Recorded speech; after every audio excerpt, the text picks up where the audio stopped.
परम देवाय नमः। ओम विश्ववरदाय नमः। ओम महागणेशाय नमः। ओम महागणेशाय नमः। ओम परम देवाय नमः। ओम विश्ववरदाय नमः। ओम परम देवाय नमः। ओम महागणेशाय नमः। ओम महागणेशाय नमः। ओम महागणेशाय। कश्यप ऋषि चलो। ओम विश्ववरदाय नमः। ओम महागणेशाय नमः। ओम विश्ववरदाय नमः। ओम महागणेशाय नमः। ओम परम देवाय नमः। ओम विश्ववरदाय नमः। ओम महागणेशाय नमः।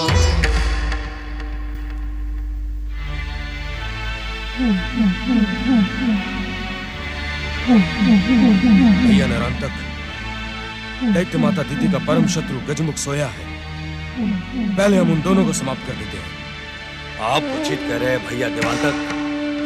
हम शत्रु के बल को विभाजित करके सरलता से दैत्य माता दीदी को दिया अपना वचन पूरा कर सकेंगे। हाँ। चलो चलो।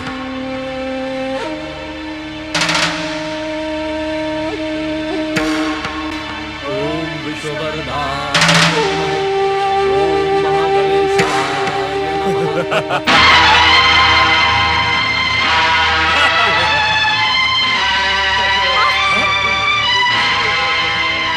रक्षा करें श्री महागणेश। रक्षा करें महागणेश। रक्षा करें श्री महागणेश। रक्षा करें।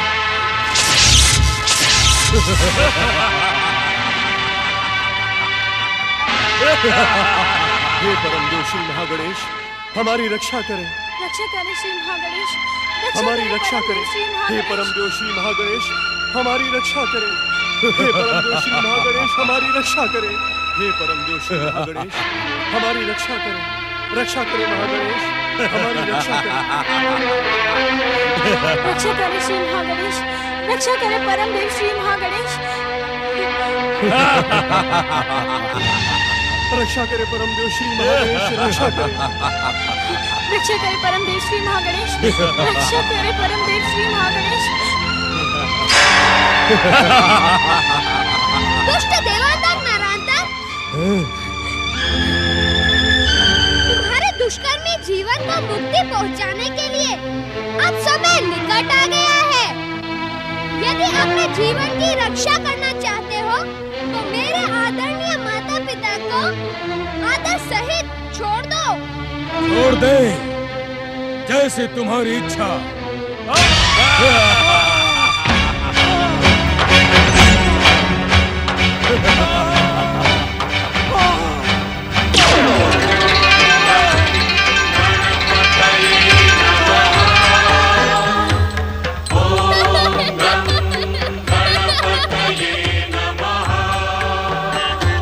देखते क्या हो भैया नरांतक, तुम भी इस गजमुख गणेश की इच्छा पूर्ण कर दो।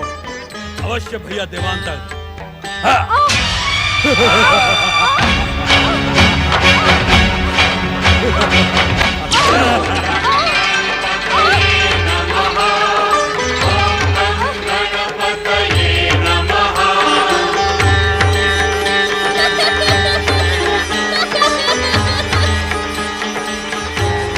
मुझे पहचानने की भूल ना करो देवांतक तारांतक।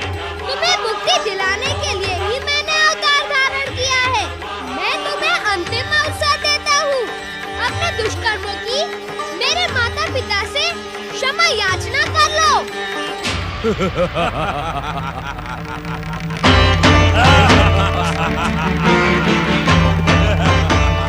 हम क्षमा याचना करने नहीं, माता दीदी के जन्मजात शत्रु को समाप्त करने आए हैं।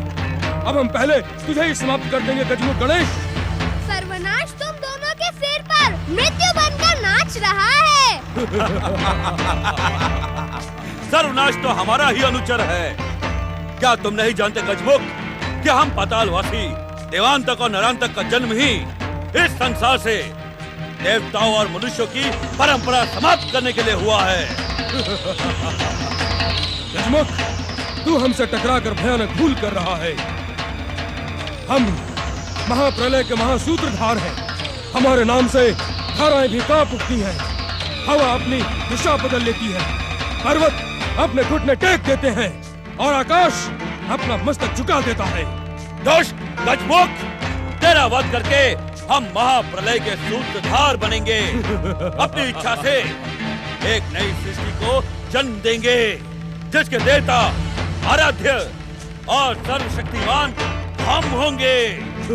सावधान! ऐसा प्रतीत होता है कि पाताल से निकलकर भी अंधकार और नींद ने तुम दोनों का पीछा नहीं छोड़ा। आश्चर्य है, जागते हुए भी तुम दोनों स्वप्न देख रहे हो, परंतु सत्य का एक ही प्रहार तुम दोनों के स्वप्न को नष्ट भ्रष्ट करके रख देगा। भैया निरंतक, ये दुष्ट गजमुख हमारे शरीर से टकराकर चकनाचूर हो जाएगा।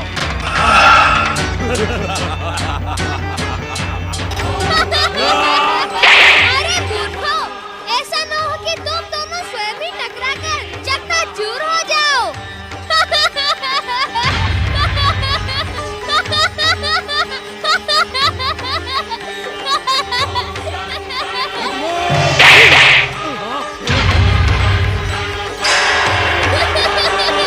मूर्खों, मैं यहाँ हूँ।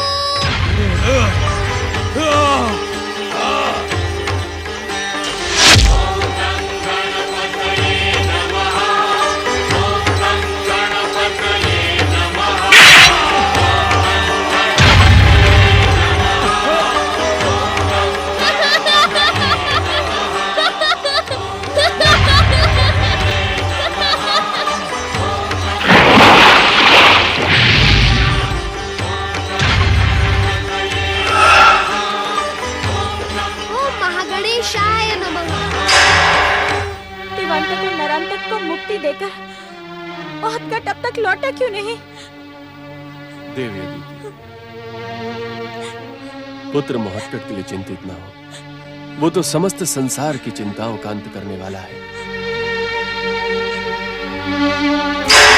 परम देव श्री महागणेश के समान आदरणीय माताश्री, पिताश्री, आप दोनों की इच्छा का सम्मान करते हुए परम देव श्री महागणेश ने मुझ महत्कट को आप दोनों के पुत्र के रूप में प्रकट किया था। प्रकट नहीं पुत्र, परम देव श्री महागणेश ने तुम्हें पुत्र रूप में हमें देकर हमारे सौभाग्य में वृद्धि की है, हमारे पुण्यों का उदय किया है, हमारी आराधना को सफल किया है। पुत्र,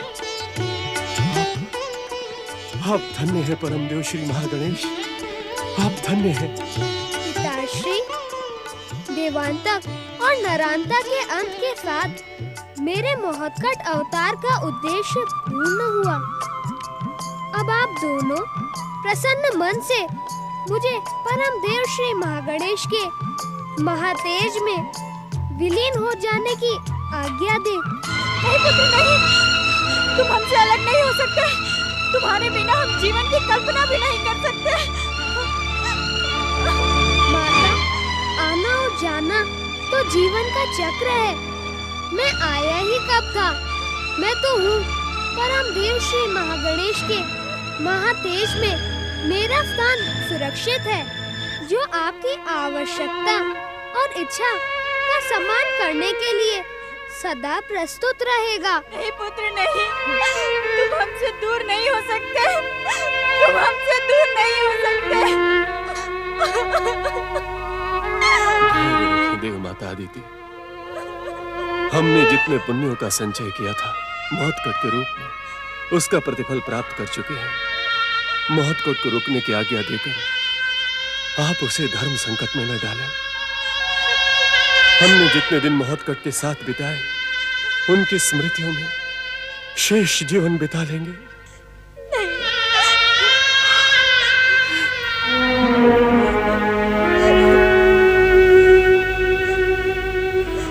देवी, आनंद और प्रसन्नता के साथ महत्कट को जाने की आज्ञा दे।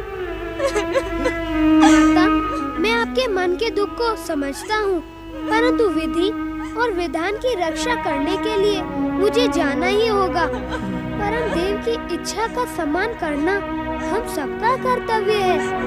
हाँ, मेरे पश्चात गौरी पुत्र श्री गणेश आपको पुत्र सुख प्रदान करते हुए आपकी हर इच्छा पूर्ण करेंगे। यह महत्कट का वचन है। ओम पितृदेवाय नमः। ओम मातृदेवये नमः।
पुत्र गणेश ने अपने पिता महादेव के समान ध्यान धारण कर लिया है। इसका क्या कारण है? भृंगी, जो प्रश्न तुम मुझसे पूछ रहे हो वो स्वयं श्री गणेश से पूछ लो ना। क्रोधित न हो नंदी महाराज, आप तो हम सभी शिवगणों के प्रमुख हैं, इसलिए मैं आपसे पूछ रहा था। मैं तुम्हारे प्रश्न पूछने का कारण भली भांति जानता हूँ। तुम जानते हो तुम्हारे प्रश्न का मैं उत्तर नहीं दे सकता, इसी कारण तुम मुझसे बार बार प्रश्न पूछकर मुझे अपमानित करना चाहते हो। यदि मेरे प्रश्न पूछने पर आपको दुख हुआ हो तो मैं क्षमा मांगता हूँ, परंतु माता की आज्ञा का क्या होगा?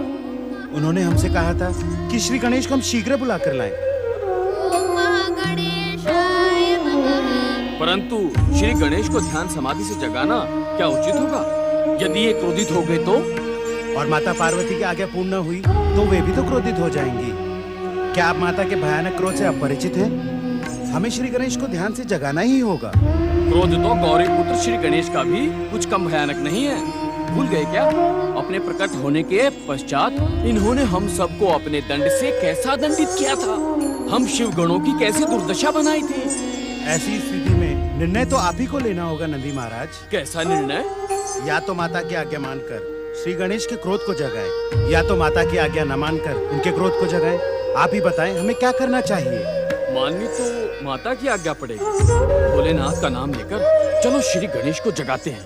ठहरे ठहरे नंदी महाराज, एक बार पुनः विचार कर लें। आपने श्री गणेश के क्रोध का मुझे स्मरण करवाकर और भयभीत कर दिया है। गौरी पुत्र के क्रोध से भयानक क्रोध तो माता पार्वती का है। हमें माता की आज्ञा तो माननी ही होगी, अन्यथा वे क्रोधित होकर हम सबको दंडित करेंगी। और यदि गौरी पुत्र हमें दंडित करेंगे तो? माता हमारी रक्षा करेंगी। जैसी आपकी इच्छा। ध्यान से जागे गौरी पुत्र श्री गणेश, माता गौरी ने आपको बुलाया है। आप अपनी ध्यान समाधि का त्याग करें श्री गणेश। माता के समीप पहुँचे श्री गणेश। जागे श्री गणेश जागे, जागे श्री गणेश जागे, जागे श्री गणेश जागे, जागे श्री गणेश जागे, जागे श्री गणेश जागे, जागे गौरी पुत्र जागे, जागे श्री गणेश जागे।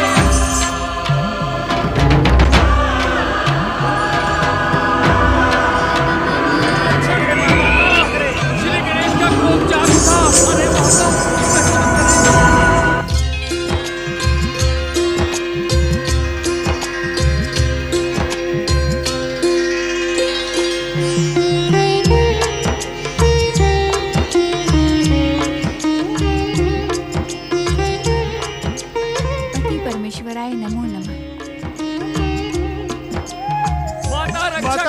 अरे माता माता रक्षा करे माता, माता रक्षा करे माता, माता माता गौरी पुत्र माता।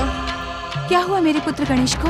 माता, आज श्री गणेश भगवान भोलेनाथ के समान समाधि में लीन बैठे हैं। जो हमारी पुकार सुन ही नहीं रहे थे माता, हमें तो उनको आपकी आज्ञा बतानी थी। माता, हमने जब उन्हें बार बार पुकारा तो उन्हें क्रोध चढ़ाया। माता, श्री गणेश की सूंड लंबी होकर हमारे पीछे पड़ गई है। माता, वो हमें पीटने आ रही है। और तुम दोनों भयभीत होकर यहाँ भाग आए। तो हम क्या करें माता? माता, जब आपने श्री गणेश को प्रकट किया था तभी हमने उनका क्रोध देख लिया था। माता, उन्होंने हम सब शिवगणों की ऐसी दुर्दशा की थी माता कि स्वप्न में भी उनके क्रोध का स्मरण करके हम सब कांपने लगते हैं। हम जानते हैं माता, जब श्री गणेश की सूंड किसी पर प्रहार करती है तो वो जीवित रहने के योग्य नहीं रहता। नारायण नारायण। प्रणाम माता पार्वती, प्रणाम देवादिदेव भोलेनाथ। गण प्रमुख नंदी महाराज, श्री गणेश की सूंड अचानक तो किसी पर प्रहार नहीं करती। अवश्य आपने उनके क्रोध को जागृत किया होगा। नहीं नहीं देवऋषि, हमने उनका क्रोध नहीं, हमने केवल उन्हें जगाने का प्रयास किया था। गंग गंग गंग गंग गंग गंग गंग। श्री गणेश को समाधि से जगाने का प्रयास किया। आप दोनों के पराक्रम की तो प्रशंसा करनी चाहिए। देवऋषि, आप हमारी प्रशंसा कर रहे हैं अथवा प्रताड़ित कर रहे हैं? नारायण नारायण। देवर्षि, इस समय भी आप क्या हमें ध्यान समाधि से जगाने के लिए प्रकट हुए हैं? देवर्षि बिना कोई प्रश्न लिए कभी प्रकट नहीं होते स्वामी। वे अवश्य कोई ऐसा प्रश्न लेकर आए होंगे जिसका उत्तर इन्हें कहीं नहीं मिला होगा। प्रश्न नहीं माता, इस समय तो मैं जगत जननी माता पार्वती के सामने एक माता के दुख का समाचार लेकर आया। पुत्र के वियोग से माता को कितना अधिक दुख होता है, इसका अनुमान भला आपसे अधिक कौन लगा सकता है? अर्थात तुम इस समय देवी अदिति के आश्रम से चले आ रहे हो? नारायण नारायण भोलेनाथ, आपसे भला किसी के मन की बात और किसी के कार्य छिपे रह सकते हैं क्या? नहीं भोलेनाथ, आप तो भली बात जानते हैं कि अदिति पुत्र महोत्कच श्री गणेश देवांतक और नरांतक का वध करके श्री महागणेश लोक चले गए। अदिति और ऋषि कश्यप का अब क्या होगा प्रभु? उन दोनों पति पत्नी का दुख मुझसे देखा नहीं गया माता, इसीलिए मैं आप दोनों की शरण में चला आया। उन दोनों के दुख का कुछ उपाय करें। पुत्र गणेश के समान शुद्ध, बुद्ध, चतुर और महान कोई दूसरा तो हो ही नहीं सकता। इसलिए गणेश के अभाव को तो गणेश ही दूर कर सकते हैं। क्यों देवी पार्वती? मैं अपने पुत्रों का वियोग पहले ही बहुत सह चुकी हूँ स्वामी। आप मुझसे कुछ न कहें। एक माता के दुख का अंत करने के लिए दूसरी माता से ना कहें, ये कैसे संभव है देवी? मैं जानती हूँ स्वामी, आप अपनी इच्छा से असंभव को संभव और संभव को असंभव बना सकते हैं, परंतु इस कार्य में मैं किसी की कोई सहायता नहीं कर सकती।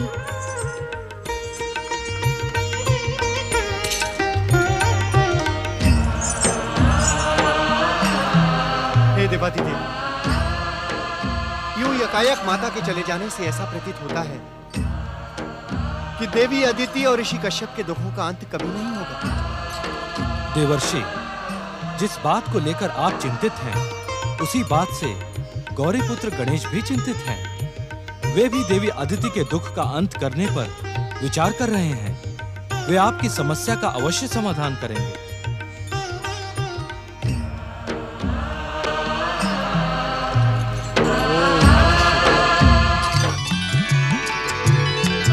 पुत्र गणेश, गजानन,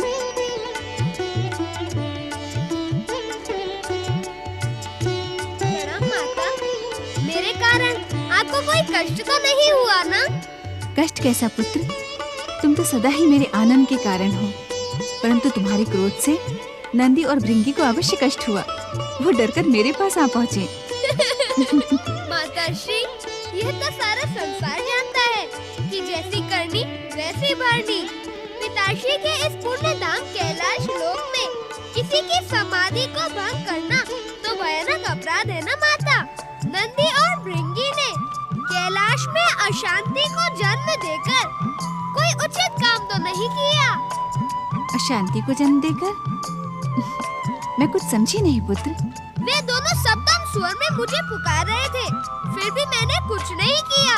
जो कुछ भी किया वो मेरी सूंड ने किया। अब सूंड कुछ करे तो मैं क्या कर सकता हूँ माता? हाँ पुत्र, तुम भला इसमें क्या कर सकते हो, परंतु तुम मुझे ये तो बताओ, तुमने ये ध्यान समाधि लगाना कब से प्रारंभ कर दिया? जब से भैया कार्तिकेय यहाँ से चले गए। जब से मेरे साथ खेलने वाला कोई नहीं रहा, तब से माता। कुमार के जाने का दुख तो मुझे भी है पुत्र, परंतु स्वामी की आज्ञा और कुमार के भविष्य के लिए मुझे अपनी भावनाओं को दबाना पड़ा। पुत्र, कैलाश में शिवगणों के पुत्र होते हैं, वे तुम्हारे साथ खेलना चाहते हैं, परंतु तुम इन दिनों उन सबकी उपेक्षा कर देते हो।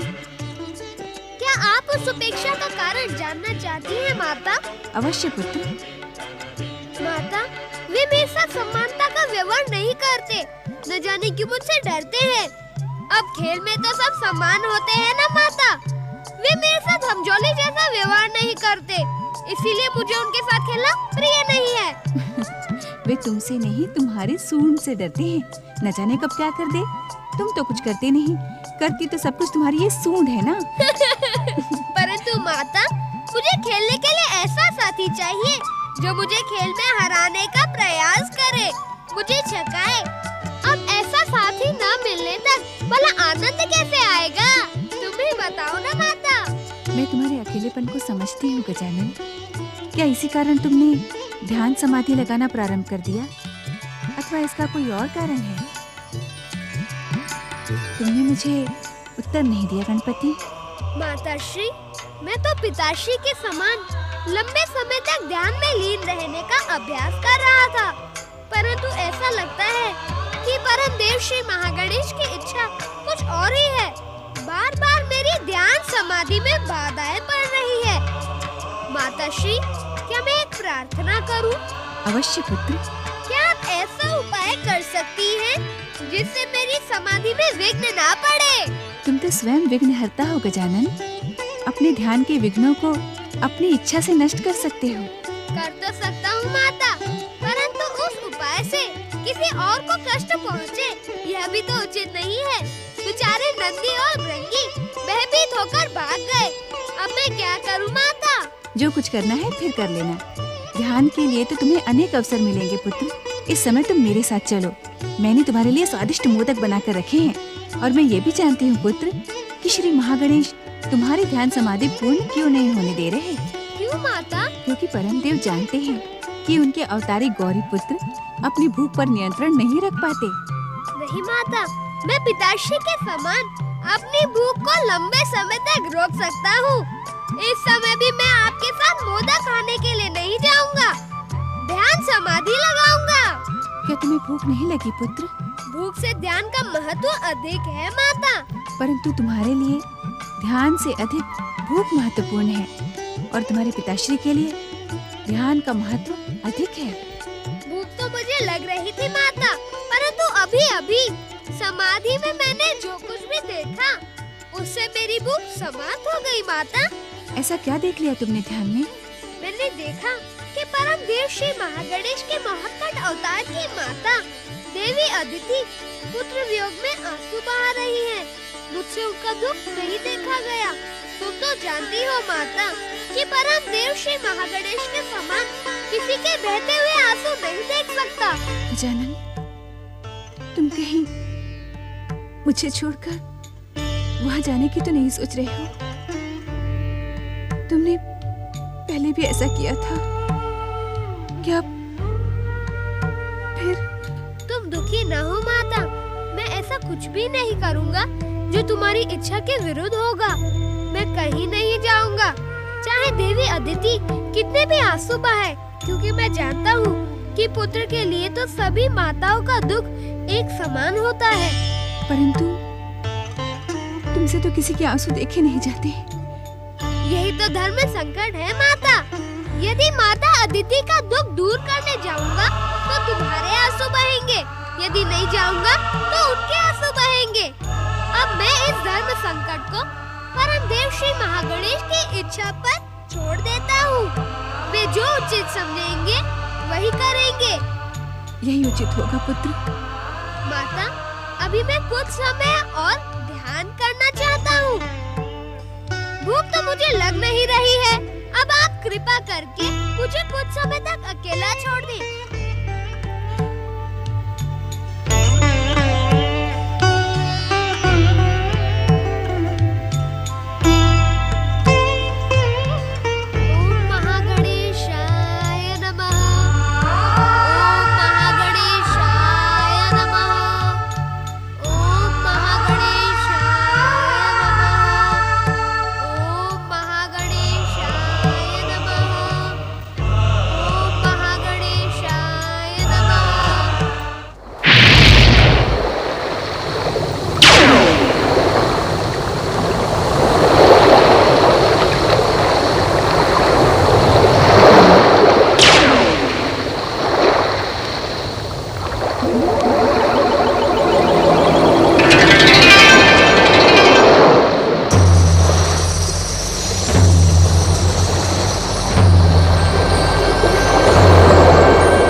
मुझे मेरी वरदानी शक्तियां पुनः प्रदान करें सूर्यदेव। मयूरेश्वर श्री गणेश के प्रहार से अचेत होकर मैं पाताल लोक में धंस गया था। अब आपकी कृपा से ऊपर आ गया हूं। मुझ पर कृपा करें सूर्यदेव, मेरी वरदानी शक्तियां प्रकट करें सूर्यदेव। हमने तो सोचा था महोत्कट श्री गणेश द्वारा देवांतक नरांतक का वध हो जाने के पश्चात हमारा स्वर्गलोक सदा सदा के लिए सुरक्षित हो जाएगा, परंतु दुर्भाग्य हमारा पीछा नहीं छोड़ रहा है। आप सत्य कह रहे हैं देवराज। इस दुष्ट सिंधु का पाताल से उभर आना हमारा दुर्भाग्य ही तो है। परंतु आश्चर्य की बात तो ये है देवराज कि मयूरेश्वर श्री गणेश के हाथों इस दुष्ट का वध हो गया था। ये पुनः जीवित कैसे हो गया? कहीं यमराज के लेख में कोई भूल तो नहीं हो गई? मयूरेश्वर के प्रहार से कोई जीवित तो नहीं बच सकता? भूल यमराज के लेख में नहीं, हमारे सौभाग्य में है। अब ये दुष्ट पुनः सूर्यदेव से शक्तियां प्राप्त कर अपना उपद्रव प्रारंभ करेगा। नहीं पवनदेव, अब हम इस दुष्ट को उपद्रव करने का अवसर ही नहीं देंगे। अर्थात ये दुष्ट सूर्यदेव से शक्ति प्राप्त करे उससे पहले हमारी दिव्य शक्तियां इसे यमलोक पहुंचा देंगी। यही उचित होगा देवराज। इस दुष्ट को समाप्त करने में हमें एक क्षण भी व्यर्थ नहीं करना चाहिए। आज्ञा दें देवराज, हम अपनी दिव्य शक्तियों से इस दुष्ट को समाप्त कर देंगे। मुझे मेरी वरदानी शक्तियां पुनः प्रदान करें सूर्यदेव। दैत्यवीर सिंधु, दैत्य जाति का आराध्य भगवान शिव शंकर की कृपा से तुम मयूरेश्वर के भयानक प्रहार से जीवित तो बच गए हो। ये दैत्य जाति के लिए शुभ संकेत है। अपनी वरदानी शक्ति तुम फिर से पुनः प्राप्त कर सकते हो। ये आप क्या कह रहे हैं दैत्य गुरु? दैत्य गुरु की वाणी पर विश्वास रखो उग्रा पुत्र। अपनी शक्ति को पहचानो सिंधु। किस शक्ति को पहचानूं दैत्य गुरु? मयूरेश्वर के प्रहार से मेरी सारी शक्तियां नष्ट हो चुकी हैं। मूर्खतापूर्ण बातें ना करो सिंधु दैत्य। इससे पूर्व भी तुमने हमारी बात को अस्वीकार करते हुए हम दैत्यों के आराध्य भगवान शिव शंकर पर आक्रमण किया था और उनके पुत्र मयूरेश्वर के हाथों बुरी तरह आहत हुए थे। तनिक सोचो सिंधु दैत्य, मयूरेश्वर से आहत होने के पश्चात भी तुम जीवित हो। बता सकते हो क्यों? क्यों दैत्य गुरु? क्योंकि सूर्यदेव के वरदान से तुम्हें एक ऐसी वस्तु प्राप्त हुई है जिसका तुम्हारे साथ परिचय नहीं है। हम तुम्हारा परिचय उस वस्तु के साथ करवाना चाहते हैं और तुम्हारे अंदर सोई हुई शक्ति को जागृत करना चाहते हैं। आश्चर्य है दैत्य गुरु, मैंने आपकी आशाओं को अपमानित किया, आप पर और दैत्यों के आराध्य शिव पर आक्रमण भी किया, फिर भी आप मेरा भला करना चाहते हैं, मेरी शक्तियों को जगाना चाहते हैं। क्योंकि हम दैत्य और दैत्य जाति के हित चिंतक हैं। दैत्य, असुर और राक्षसों के एकमात्र गुरु हैं। उनके उत्थान का अवसर देखकर हम अपना मान सम्मान सब भूल जाते हैं। आप महान हैं दैत्य गुरु, परंतु क्या दैत्यों के आराध्य भगवान शिव अपना अपमान भूल जाएंगे? क्या वो मेरे अपराध को क्षमा कर देंगे? भूल जाएंगे नहीं सिंधु दैत्य, वे भूल चुके हैं। उन्होंने तुम्हें क्षमा कर दिया है। ये आप कैसे कह सकते हैं दैत्य गुरु? इसका प्रमाण यही है कि तुम जीवित हो। अब एक क्षण का भी विलंब न करो, शीघ्र स्वर्ग और पृथ्वी पर आक्रमण करके दैत्य साम्राज्य का ध्वज फहराओ। वरदानी दैत्यवीर सिंधु, सूर्यदेव ने वरदान देते समय तुम्हें एक अमृत कुंभ प्रदान किया था। अमृत कुंभ? ये क्या होता है दैत्य गुरु? अमृत पीकर कोई भी प्राणी अमर हो सकता है। तुम जब भी उस अमृत कुंभ को पुकारोगे, वो तुम्हारे उदर से बाहर आ जाएगा। उस अमृत का पान करते ही तुम सदा सदा के लिए अमर हो जाओगे। ये दैत्य गुरु शुक्राचार्य क्या कहने देवराज? शुक्राचार्य असत्य नहीं कहते देवराज। हमें इस दुष्ट को अमृत पीने से रोकना होगा। शुक्राचार्य के होते हुए हम उसे रोक नहीं सकते। शुक्राचार्य की तप शक्ति हमें सिंधु से पहले ही पराजित कर सकती है। तो हमें क्या करना चाहिए देवराज? मेरे समान अपने दुर्भाग्य को देखो देवताओं। विलंब न करो सिंधु, दुष्ट देवता तुम पर घात लगाए हैं। यदि मैं तुम्हारे समीप न होता तो वे तुम पर प्रहार करने में तनिक भी विलंब न करते। शीघ्र ही अमृत कुंभ को पुकारो। सूर्यदेव के वरदान से अमृत कुंभ प्रकट हो। सूर्यदेव के वरदान से अमृत कुंभ प्रकट हो।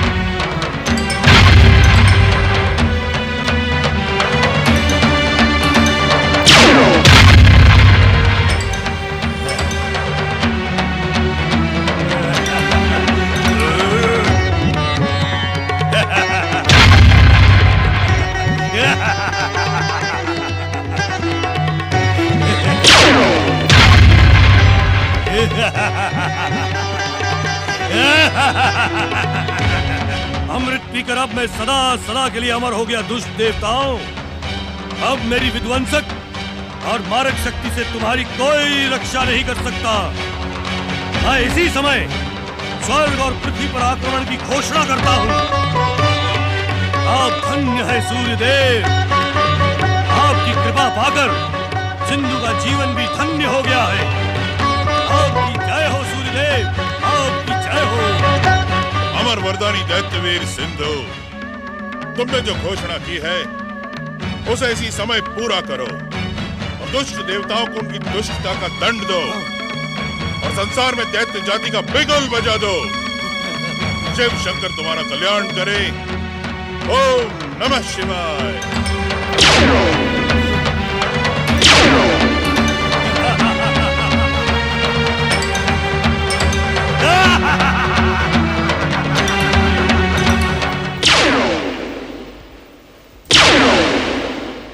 सूर्यदेव शीघ्र प्रकट हो।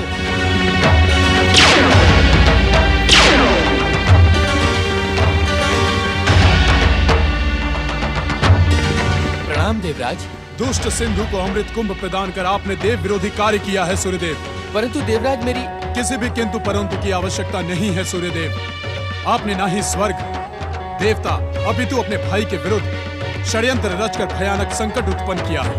मेरी बात सुने देवराज। मैं आपकी बात तब तक नहीं सुनूंगा जब तक आप इस दुष्ट से अपना अमृत कुंभ लौटा नहीं लेते। आपका अमृत कुंभ पाकर वो सदा सदा के लिए अमर हो गया है। देवराज, हमने सिंधु को उसकी तपस्या का ये प्रतिदान अनजाने में दिया था। हम अपनी भूल स्वीकार करते हैं। भूल स्वीकार करने की नहीं, सुधारने की आवश्यकता है सूर्यदेव। अनजाने में दिया हुआ आपका वरदान आप लौटा लें। देवराज, दिया हुआ वरदान कभी लौटाया नहीं जा सकता। तो क्या ये दुष्ट? चिंतित ना हो भैया इंद्र। परमदेव श्री महागणेश की इच्छा के बिना कोई भी अमर नहीं हो सकता। मुझसे अनजाने में प्राप्त अमृत इसकी तब तक रक्षा करेगा जब तक इसकी दुष्टता निरीह मनुष्यों को कष्ट नहीं पहुंचाएगी। अर्थात सिंधु के अत्याचारों का अंत परमदेव श्री महागणेश के अवतार के हाथ होगा। आओ भैया, हम सब मिलकर परमदेव श्री महागणेश की आराधना करें।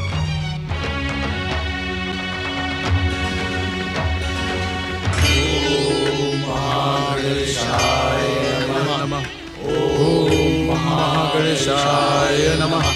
ओम परम देवाय नमः। ओम विश्वदाय नमः। ओम महागणेशाय नमः। ओम परम देवाय नमः। ओम विश्वदाय नमः। दैत्य सेना प्रकट हो। वरदानी वीर दैत्यराज सिंधु की, उग्र पुत्र दैत्यराज सिंधु की। मेरी इच्छा मात्र से प्रकट दैत्य वीरों, आज मेरे ही कारण दैत्य जाति का सौभाग्य जाग उठा है। अपनी वरदानी शक्ति से अमृत पीकर माता उग्रा का पुत्र दैत्यराज सिंधु सदा सदा के लिए अमर हो गया है। अब इस संसार पर दैत्य जाति का साम्राज्य होगा। दैत्य वीरों, जो तुमसे पराजय स्वीकार कर तुम्हारा दास बन जाए उसे क्षमा कर दो, और जो तुम्हारी बात न माने उसे मेरी आज्ञा से मृत्युदंड दो। अमर वरदानी दैत्यराज सिंधु की, दैत्यराज सिंधु और दैत्य जाति की, दैत्यराज सिंधु और दैत्य गुरु शुक्राचार्य की। मेरी वरदानी और अमर शक्ति के साए में आगे बढ़ो दैत्य वीरों। दुष्ट देवताओं को दंडित करके स्वर्ग पर अपना अधिकार कर लो। स्वर्ग लोक तुम्हारी प्रतीक्षा कर रहा है दैत्य वीरों, आगे बढ़ो। दैत्यराज सिंधु दुष्ट देवताओं का काल है, काल से ही विकराल है। दुष्ट देवताओं स्वर्ग छोड़ दो, स्वर्ग हमारा है, हमारा है। अमर वरदानी दैत्यराज सिंधु की।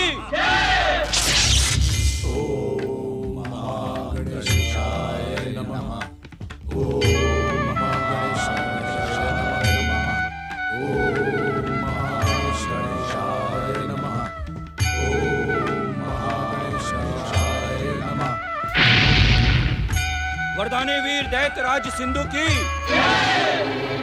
उग्रा पुत्र दैत्यराज सिंधु की, वरदानी वीर दैत्यराज सिंधु की। अब श्री महागणेश की आराधना का समय नहीं है देवताओं। यदि श्री महागणेश को हम पर कृपा करनी होती तो ये दुष्ट सिंधु जीवित ही न होता। श्री महागणेश की आराधना का त्याग करो और इस दुष्ट को अपनी दिव्य शक्तियों से दंडित करो देवताओं। देवराज, सिंधु को आगे बढ़ने से रोकना असंभव है। अमृतपान के कारण वो अमर हो गया है। हमारे दिव्य प्रहार उसके अमृतपान और सूर्य के वरदान को मिथ्या सिद्ध कर देंगे।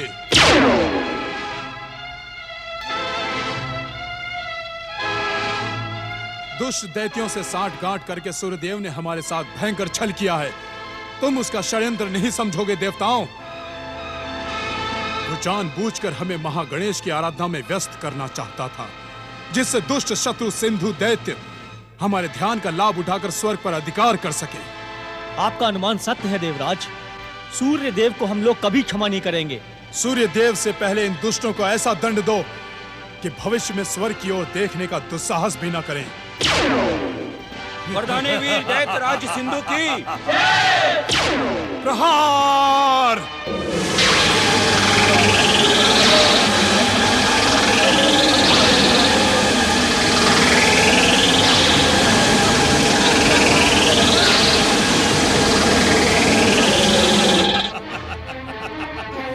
क्या तुम्हें अपना जीवन प्रिय नहीं है दुष्टों?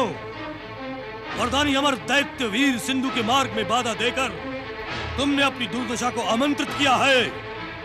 क्या तुम ये नहीं जानते कि सिंधु की पलक झपकने से इस संसार में प्रलय आ जाएगी और सिंधु के प्रहार करने से ये सारा संसार रेत के महल की भांति ढह जाएगा।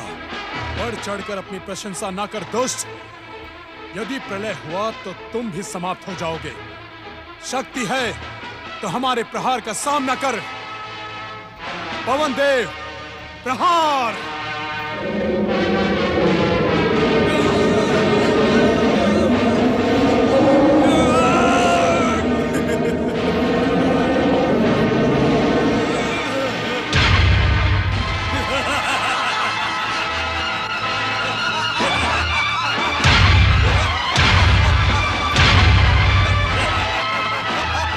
गरुड़ देव, प्रहार।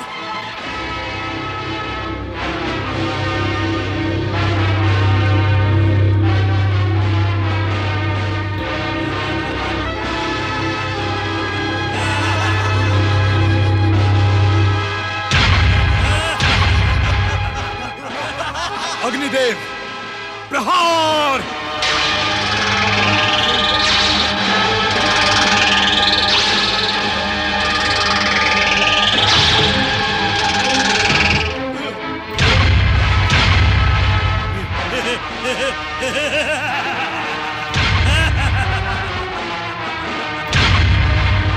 अपनी इन्हीं शक्तियों पर अभिमान कर रहे थे दुष्ट देवताओं। देख, तेरे वायु के प्रहार मेरे लिए पुष्प बन गए। तेरे अग्नि के प्रभंजन कंठ की माला बन गई।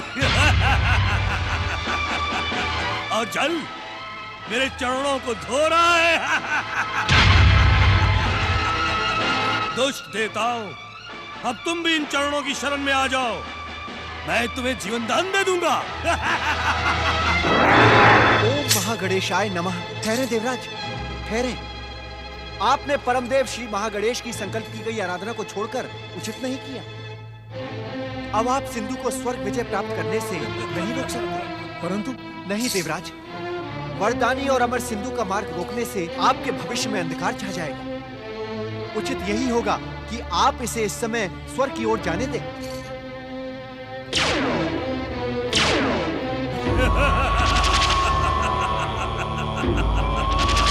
कायर देवता, मेरी छाया से ही घबरा कर अदृश्य हो गए। अब स्वर्ग हमारा है। स्वर्ग पर अधिकार करो दैत्यों।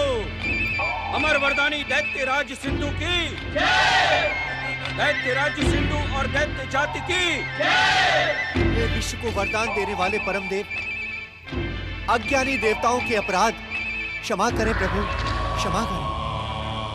इस संसार में धर्म का शासन स्थापित करें प्रभु। ओम महागणेशाय नमः। ओम महागणेशाय नमः। ओम महागणेशाय नमः। ओम महागणेशाय नमः।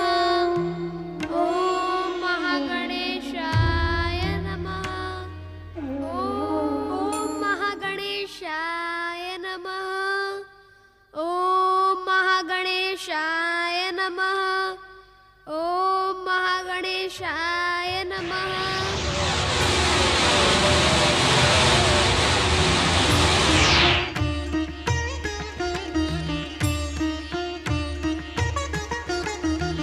मयूरेश्वर, तुम अदृश्य क्यों हो? प्रकट क्यों नहीं होते? क्या तुम मेरे साथ आग बिचौली का खेल खेलना चाहते हो? आज तो आग बिचौली का खेल मेरे साथ ही हो गया गौरीपुत्र। तुम्हारे साथ अर्थात सिंधु दैत्य की वरदानी शक्ति और अमृत पान से भयभीत देवता सूर्य देव के परामर्श पर परमदेव श्री महागणेश को पुकार रहे थे।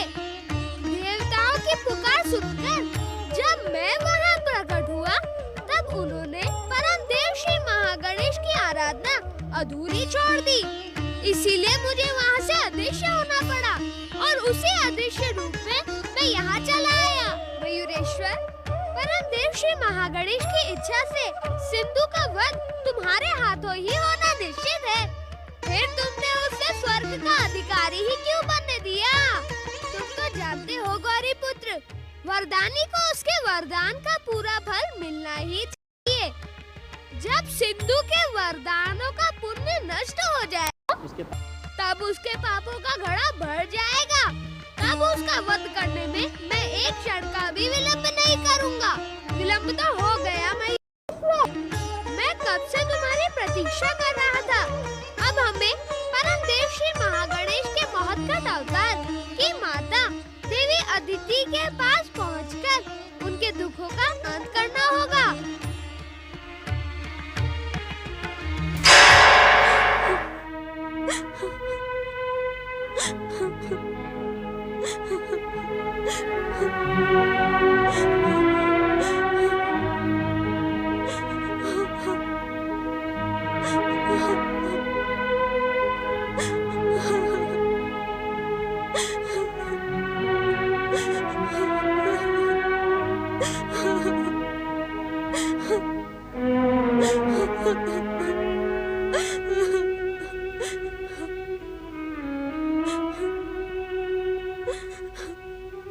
धैर्य धारण करो देवी अदिति।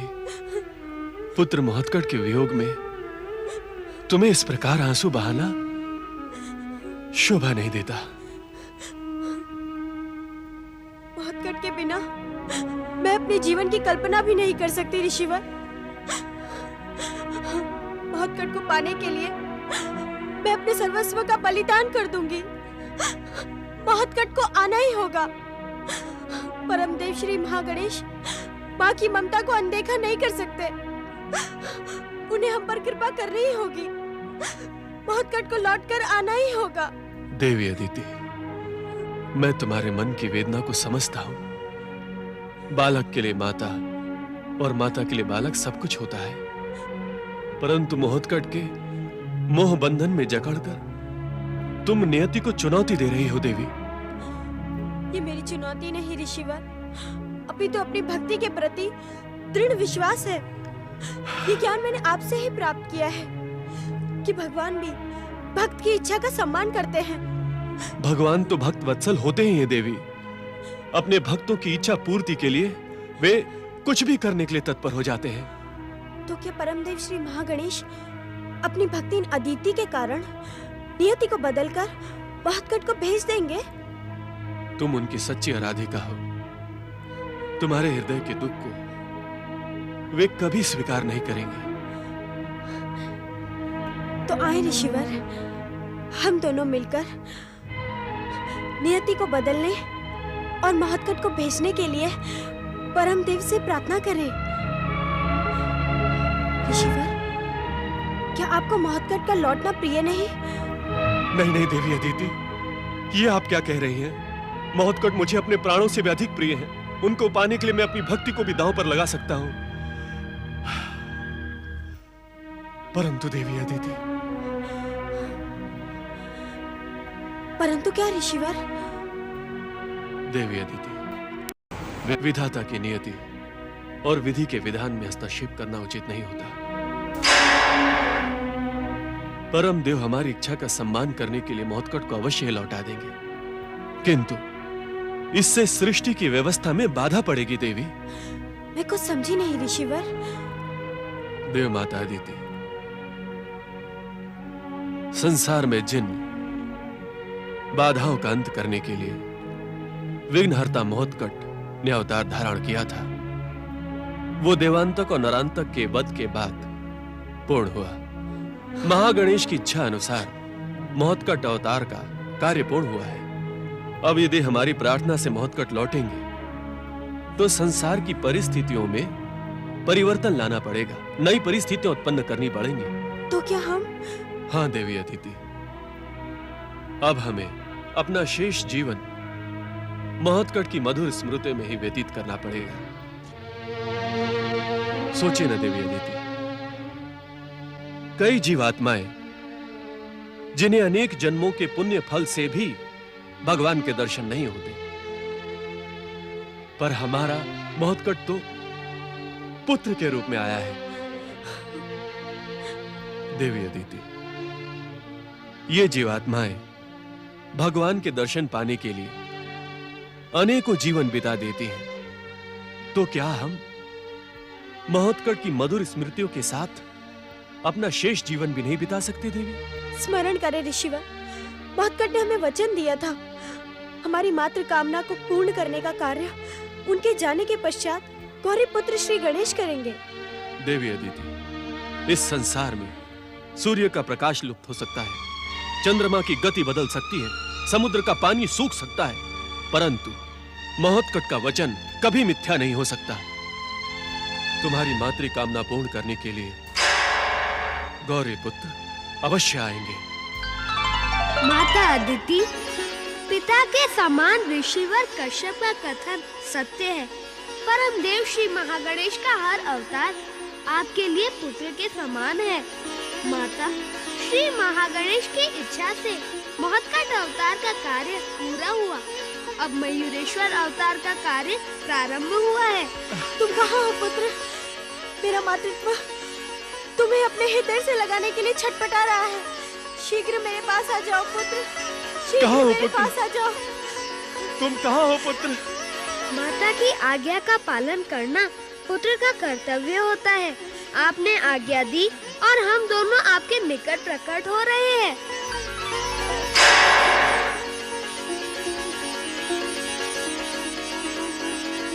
प्रणाम माताश्री, प्रणाम पिताश्री।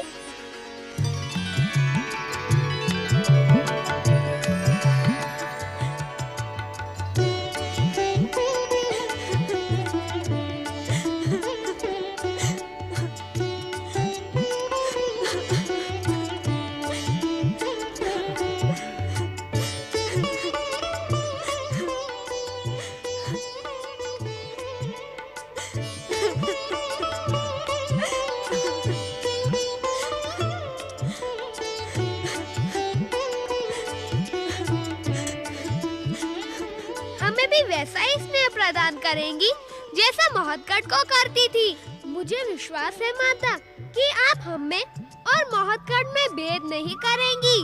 भेद का तो प्रश्न ही नहीं उठता पुत्रों।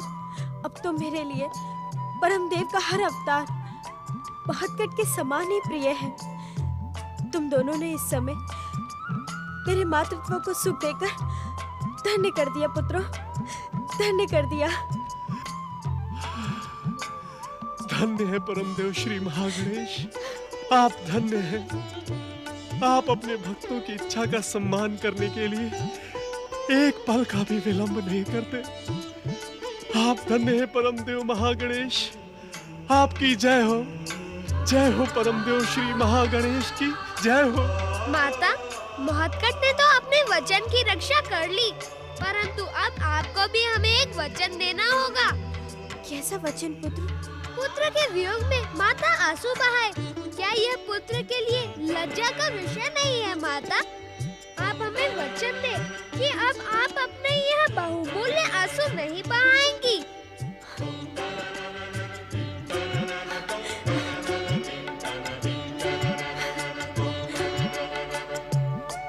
अब इन आंसुओं की आवश्यकता भी नहीं है पुत्रों, मैं वचन देती हूँ। मोहतकट के वियोग में ये आंसू अब कभी भी नहीं बहेंगे। अब तो मोहतकट की स्मृतियाँ और तुम दोनों का स्नेह मेरे जीवन की पतवार बनेगा। तो हम भी आपको एक वचन देते हैं, जब भी आप हमारा स्मरण करेंगी हम आपकी सेवा में आ जाएंगे, क्योंकि माँ की आंचल की छाया में ही तो पुत्र को शक्ति प्राप्त होती है। मैं तुम दोनों के लिए मिष्ठान और फल लेकर आती हूँ। माता, अब आपके हाथों से भोजन करने का सौभाग्य हमसे दूर है। ऐसा क्यों पुत्र? अनर्थ हो गया पिताश्री, अनर्थ हो गया। भैयासुर के वरदान के कारण सिंधु दैत्य ने स्वर्ग पर विजय प्राप्त कर ली है। अपना दोष सूर्य पर क्यों मढ़ते हो पुत्र? मैं कुछ समझा नहीं माता।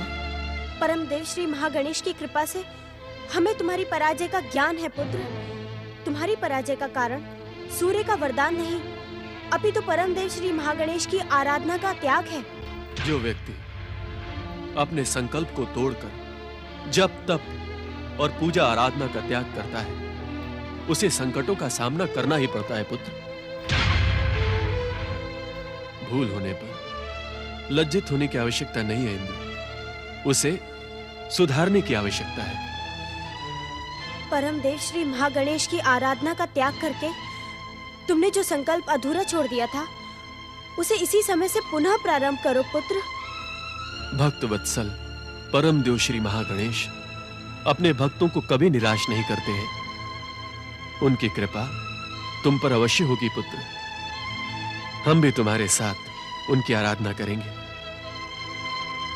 जो आज्ञा पिताश्री। आओ पुत्र।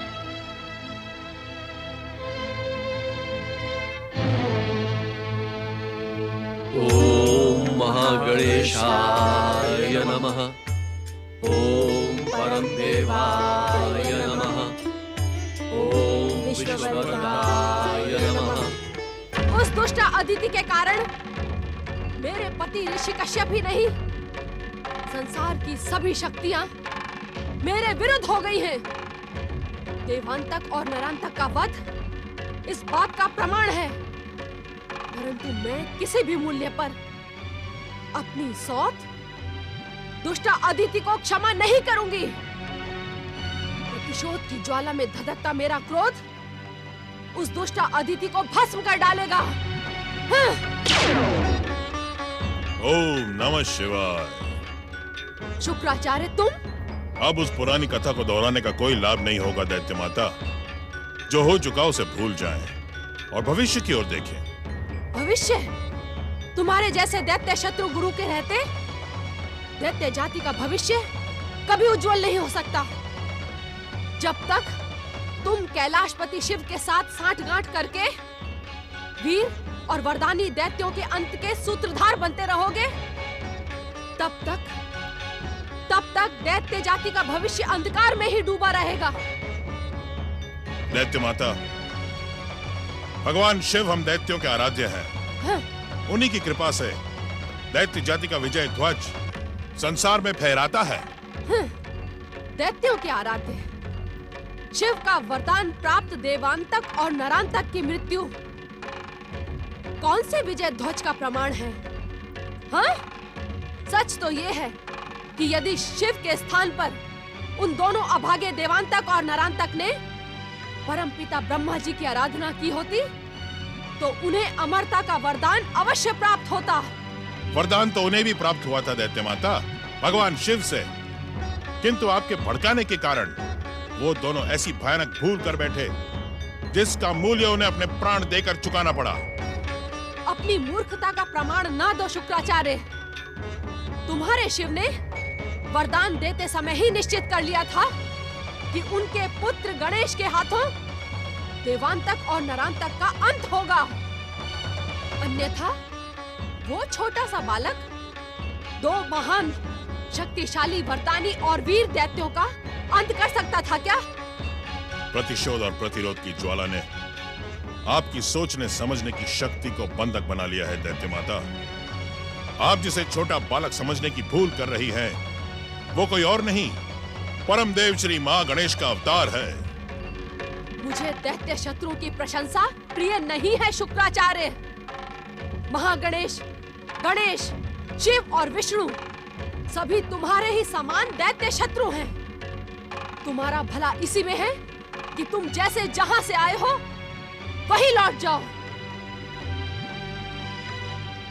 आप बार बार मेरा अपमान कर रही हैं दैत्य माता, और मैं आपको बार बार क्षमा कर देता हूं, केवल इसलिए कि आप दैत्य माता हैं।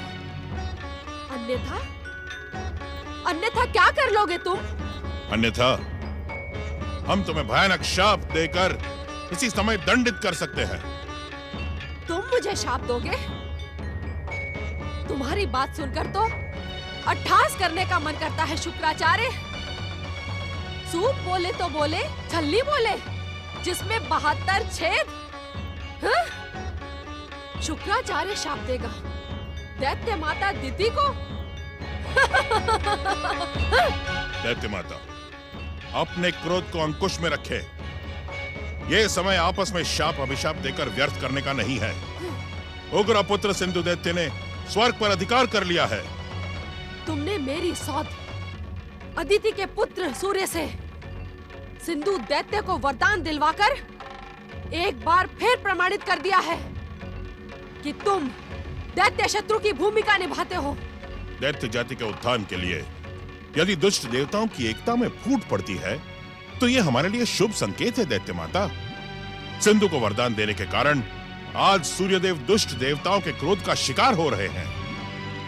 राजनीति के दांवपेच और कूटनीति की चालें चलने में तुम चतुर हो शुक्राचार्य, परंतु मैं शक्ति पर विश्वास करती हूँ। एक दिन मेरी शक्ति के कारण सारा संसार मेरे चरणों पे झुककर मुझसे दया की भीख मांगेगा, भीख। स्वप्न और कल्पना की उड़ान भरने में ही ये समय व्यर्थ न करें दैत्य माता। इस समय दैत्य जाति वरदानी और अमर दैत्य वीर सिंधु की विजय से उत्साहित है। मरेगा वो भी तुम्हारे षड्यंत्र और सांठ-गांठ का निवाला बन जाएगा। तुमने उसके विरुद्ध अपना खेल प्रारंभ कर दिया होगा शुक्राचार्य। कब मर रहा है सिंधु दैत्य? आप भूल कर रही हैं दैत्य माता। सिंधु का जन्म तो त्रिलोक्य का राज्य संभालने के लिए हुआ है, मृत्यु का निवाला बनने के लिए नहीं। अर्थात सिंधु को मृत्यु के द्वार तक पहुंचाना असंभव है दैत्य माता। भगवान सूर्य द्वारा वरदान में दिए गए अमर कुंभ से अमृत पीकर वो अमर हो चला है। अब कोई दानव, मानव या देवता उसका वध नहीं कर सकते, उसे स्वर्ग सिंहासन से हटा नहीं सकते। दैत्य माता दिति के पुत्र पौत्रों से स्वर्ग अधिकार छीनकर तुमने उग्रा पुत्र सिंधु को सदा सदा के लिए स्वर्ग सिंहासन पर बिठा दिया है। यदि मुझ में ब्रह्मा जी की वरदानी शक्ति होती तो मैं तुम्हें इसी समय अपने क्रोध से भस्म कर देती। दैत्य माता, आपसे घोर अपमान के भयानक प्रहार झेलने पर भी ये दैत्य गुरु शुक्राचार्य सदा दैत्य जाति का भला ही चाहेगा। सिंधु के स्वर्ग सम्राट हो जाने के बाद अब आपके पास दो मार्ग खुले हैं। या तो आप तारक पुत्रों के त्रिपुरों में रहने चली जाएं, या अपने महान पति कश्यप के पास अदिति आश्रम में रहने चली जाएं। शुक्राचार्य! दैत्य माता, अपने क्रोध को त्याग कर यदि आप मेरा परामर्श स्वीकार करेंगी तो आपका कल्याण होगा। ओम नमः शिवाय। अपनी जिस शिव भक्ति के नाम पर तुम दैत्य जाति के विरुद्ध षड्यंत्र करते हो शुक्राचार्य, उसका मूल्य तुम्हें एक ना एक दिन चुकाना ही पड़ेगा। उस दिन तुम्हारी रक्षा शिव भी नहीं कर पाएंगे, नहीं कर पाएंगे। गजानन, गणपति, कहाँ हो तुम? गजानन, गजानन,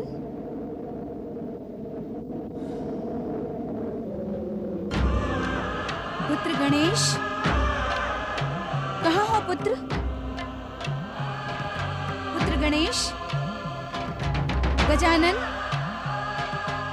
कहाँ हो गजानन? पुत्र गणेश, कहाँ हो तुम?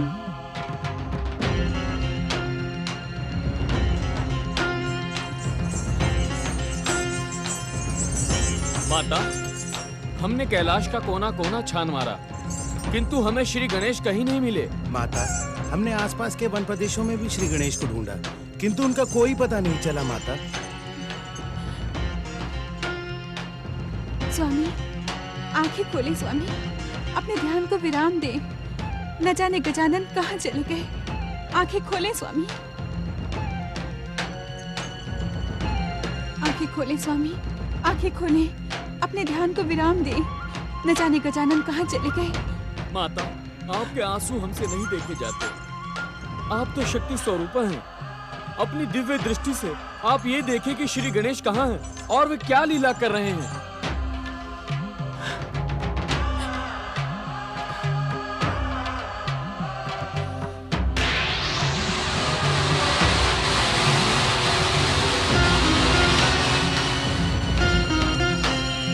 कहाँ है गौरी पुत्र माता? लेकिन उसने तो मुझसे कहा था कि वो ऐसा कुछ नहीं करेगा जो मेरी इच्छा के विरुद्ध हो। माता, क्या श्री गणेश ने आपकी इच्छा के विरुद्ध कोई कार्य किया? तुम नहीं समझोगे। इस प्रश्न का उत्तर तो सिर्फ स्वामी दे सकते हैं। मेरी बात सुने स्वामी, बताएं श्री गणेश मयूरेश्वर के साथ कहाँ जा रहे हैं? अपने ध्यान को विराम दे, आंखें खोले स्वामी।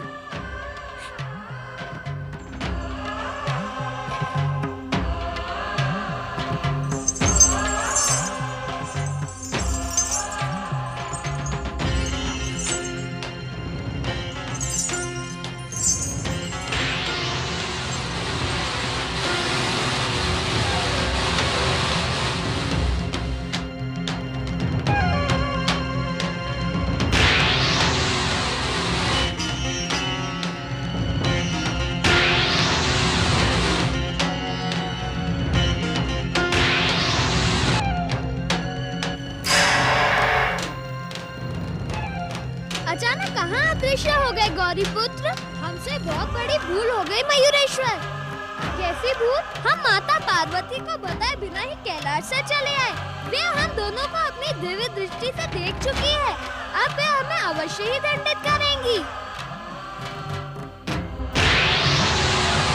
नंदी महाराज, माता से पूछे तो कि श्री गणेश कहाँ हैं? तुम मुझे माता के क्रोध से दंडित करवाने की योजना मत बनाओ, ढिंगी। आप बात बात पर क्रोधित क्यों हो रहे हैं नंदी महाराज? क्रोधित होने का कारण तुम जानते हो। तुम्हारी मूर्खता के कारण मुझे बार बार माता का क्रोध सहना पड़ता है।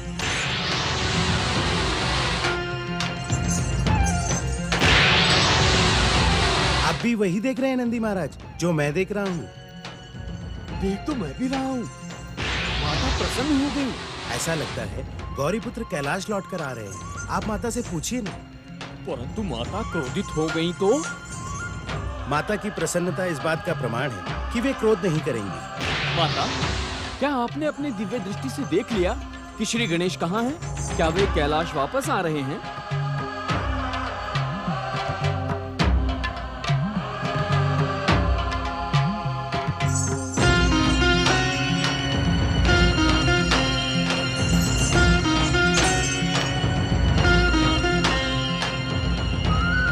आश्चर्य है नंदी महाराज, आपके पूछने पर भी माता ने कोई उत्तर नहीं दिया, बस मुस्कुरा कर रह गई। इसका क्या रहस्य है? भृंगी, तुम मुझसे ऐसे प्रश्न मत पूछा करो जिनका उत्तर मेरे पास ना हो। मयूरेश्वर, शक्ति स्वरूपा माता पार्वती ने हमें देखा और मुस्कुराकर रह गई। अब तुम ही बताओ, कैलाश पहुंचकर वे हमारे साथ क्या करेंगी? गौरीपुत्र, माता हमारे साथ क्या करेंगी, इसका अनुमान मैं लगा सकता हूँ। अर्थात मैं एक बार माता के क्रोध से दंडित हो चुका हूँ। माता ने मुझे श्रृंखला से बांधकर अपना क्रोध निकाला था, तभी तुम्हें कैलाश से अदृश्य होना पड़ा था। प्रणाम मयूरेश्वर। क्यों अचानक आपके दर्शन पाकर इस नारद का जीवन धन्य हो गया? नारायण नारायण, मुझे आपके दर्शन करने का सौभाग्य उसी दिन प्राप्त हुआ था मयूरेश्वर। उसी दिन जिस दिन माता पार्वती आपको श्रृंखलाओं से बांधकर दंडित कर रही थी, उसी समय मैंने आपको अदृश्य होते हुए देखा था। उसके पश्चात आज मुझे आपके और आज आप मुझे देखकर चकित हैं तथा अनुमान लगा रहे हैं कि मैं किससे बातें कर रहा हूँ। हाँ मयूरेश्वर, हाँ। परमदेव श्री महागणेश की कृपा से मुझे ये ज्ञात है कि स्वर्ग पर अधिकार करने वाले अमर वरदानी सिंधु दैत्य का वध आप ही के हाथों होगा। मयूरेश्वर, आप इस समय उसी विषय पर किसी से परामर्श कर रहे होंगे। हम जिससे परामर्श कर रहे हैं उसका अनुमान आप नहीं लगा पा रहे हैं देवर्षि। नारायण नारायण। मयूरेश्वर, अदृश्य व्यक्ति का अनुमान बिना आपकी कृपा के कैसे लगाया जा सकता है? अनुमान लगाने में तो आप कभी भूल नहीं करते देवर्षि। मयूरेश्वर, अनुमान लगाने की आवश्यकता वहाँ होती है जहाँ सामने आप जैसा सर्वशक्तिमान ना हो। जब आप मेरे समीप हैं तो मुझे अनुमान लगाने की क्या आवश्यकता है? कृपा कर केवल इतना बता दें कि अदृश्य रूप में आपके सामने कौन है? आश्चर्य है देवर्षि, आपने अपनी चर्चा में गौरी पुत्र श्री गणेश का नाम ही नहीं लिया और न ही ये जानने का कष्ट किया कि गौरी पुत्र कैलाश पे है भी अथवा नहीं। तो माता पार्वती से भय ना करो मयूरेश्वर। कैलाश पहुँचते ही तुम्हें माता पार्वती का स्नेह अवश्य प्राप्त होगा। अर्थात तुम इस समय कैलाश जाने के इच्छुक नहीं हो गौरी पुत्र। प्रश्न इच्छा का नहीं, कर्तव्यों का है। मेरे कर्तव्य मुझे कैलाश जाने की अनुमति नहीं दे रहे हैं, परंतु तुम कैलाश जाकर माता पार्वती से कहना कि मेरे लिए चिंतित ना हो, मैं शीघ्र ही कैलाश पहुंचूंगा। जैसे तुम्हारी इच्छा गौरी पुत्र।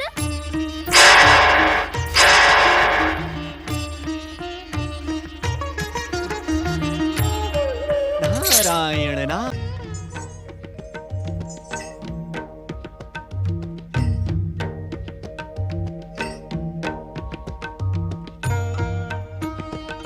किसकी प्रतीक्षा कर रही हो देवी?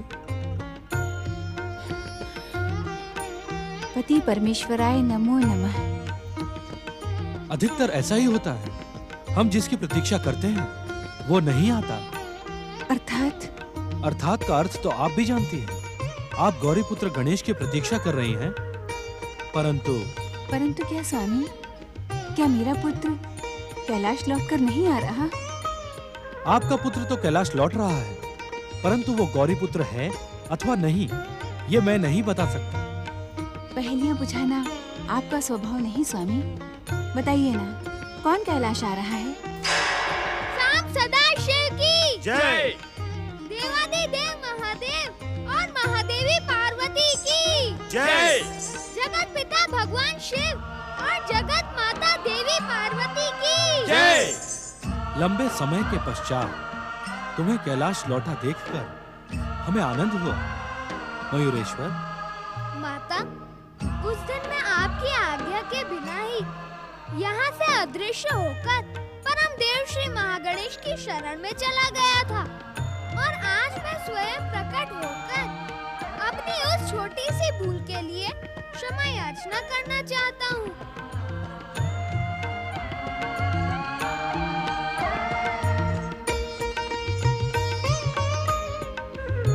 माता, मुझे पूर्ण विश्वास है कि आप मेरी उस भूल को क्षमा कर देंगी। तुम्हें अब तक उस बात का स्मरण है पुत्र? मैं तो वो बात कब से भूल चुकी हूँ। मयूरेश्वर, मेरे पुत्र, मेरे लिए तो तुम और गौरी पुत्र दोनों ही एक समान हो। तुम दोनों ही श्री महागणेश के अवतार हो।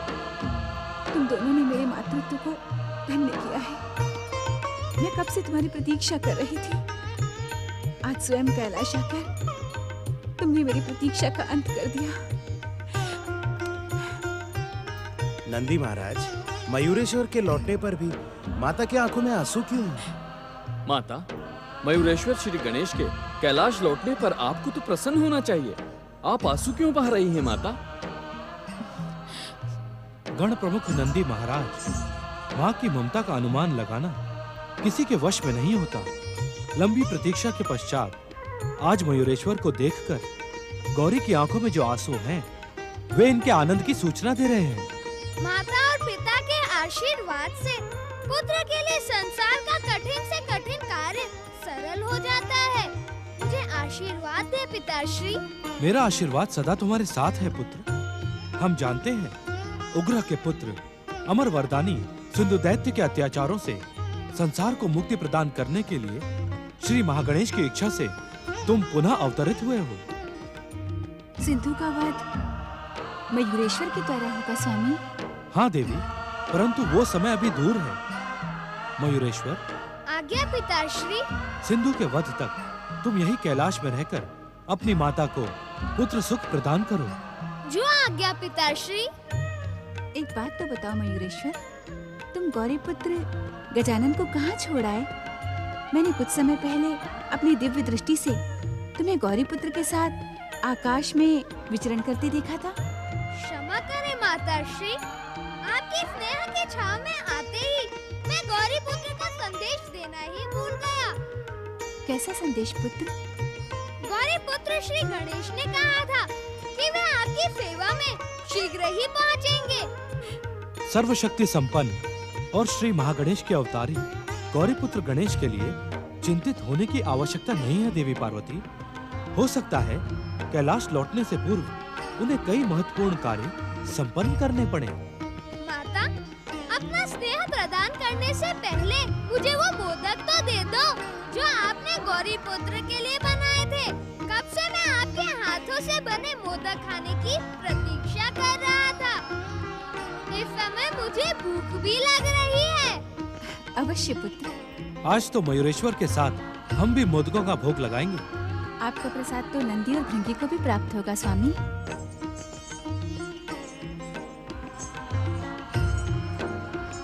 दैत्य जाति के विरुद्ध षड्यंत्र की भूमिका रचने वालों, दैत्य जाति तुम्हें कभी क्षमा नहीं करेगी। दैत्य जाति के विनाश की भूमिका निभाने वाले श्री महागणेश एक दिन इस संसार पर दैत्य जाति की विजय का ध्वज अवश्य फहराएगा। तब तुम और तुम्हारे सभी अवतार, चाहे वो महोत्कट हो, मयूरेश्वर हो अथवा गौरी पुत्र गणेश हो, दैत्य जाति का बाल भी बांका नहीं कर पाएंगे। तुम्हारा प्रतिशोध भी प्रशंसा के योग्य है दैत्य माता। माता अदिति और पुत्र महोत्कट को समाप्त करने के लिए तुमने अपनी सारी शक्ति लगा दी, परंतु तुम अपने प्रिय दैत्यों देवांतक और नरांतक को नहीं बचा सकी। मुझे देवांतक और नरांतक से अधिक इस बात का दुख है कि उग्र का पुत्र सिंधु दैत्य अमरता के वरदान के साथ स्वर्ग सम्राट बन गया। ये तारक पुत्रों की मूर्खता का ही परिणाम है। परंतु मैं ये स्थिति बदल दूंगी। दुष्ट अदिति के पुत्र सूर्य के वरदान को मिथ्या कर दूंगी। विधाता ने न जाने तुम्हें कौन से तत्वों से बनाया है दैत्य माता। पराजित होकर भी तुम पराजय स्वीकार नहीं करती। अब सिंधु दैत्य को लेकर तुम्हारे क्रोध का ज्वालामुखी एक बार फिर से फटने के लिए भड़क रहा है। मैं श्री महागणेश के संसार में भूचाल ला दूंगी। मेरे क्रोध के ज्वालामुखी से सारा संसार त्राहि माम कर उठेगा। अब तो तुम्हारे क्रोध को शांत करने के लिए मुझे कोई न कोई उपाय करना ही पड़ेगा। तारक पुत्रों से अब किसी भी प्रकार की अपेक्षा करना व्यर्थ है। तारक पत्नी शांबुकी ने उन्हें अपने वश में कर लिया है। ब्रह्मा जी से स्वर्ग विजय का वरदान न मांगकर उन्होंने अपनी मूर्खता का परिचय दिया है। अब संसार को नष्ट करने के लिए विध्वंसक उपाय मुझे ही सोचना होगा। दैत्य माता, क्यों क्रोध से अपना हृदय जला रही हो? शांत हो जाओ। कौन दैत्य शत्रु है जो छुपकर दैत्य माता अदिति की योजना सुन रहा है? सामने आ। मानता हूँ कि तुम दैत्य माता हो, परंतु परम देव श्री महागणेश के महत्कट अवतार की माता, देव माता अदिति की बहन भी तो हो। मेरे आश्रम में प्रकट होने का दुस्साहस करने वाले दुष्ट कौन हो? मैं कहती हूँ सामने आ। मुझे उपदेश देने वाला दुष्ट प्रकट क्यों नहीं हुआ? लगता है इस आश्रम पर दुष्ट दैत्य शत्रुओं की दृष्टि लग गई है। ये सब वो दैत्य शत्रु शुक्राचार्य ही करवा रहा है। सच बताना दैत्य माता, पीढ़ियों से क्रोध और प्रतिशोध का व्यापार करते करते तुम थक गई हो ना?